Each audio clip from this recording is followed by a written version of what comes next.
আজকে আমি আপনাদের একটি কারিগর বা তাঁতি বা শিল্পী পাখি কিভাবে তাদের বাসা তৈরি করে তা এই ভিডিওতে দেখানোর চেষ্টা করব। ভিডিওটি না টেনে শেষ পর্যন্ত দেখতে থাকুন।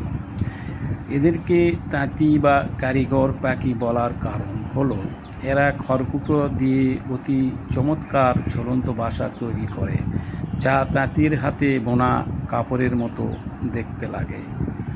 আর শিল্পী পাখি বলার কারণ হলো এরা খড়কুটো দিয়ে অতি নিখুঁত দৃষ্টিনন্দন বাসা তৈরি করে, যা অন্য কোনো পাখির বাসায় দেখা যায় না।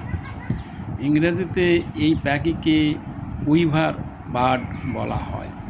ভিডিওটি ভালো লাগলে বেশি বেশি শেয়ার ও কমেন্ট করুন। ধন্যবাদ সবাইকে, ভালো থাকবেন।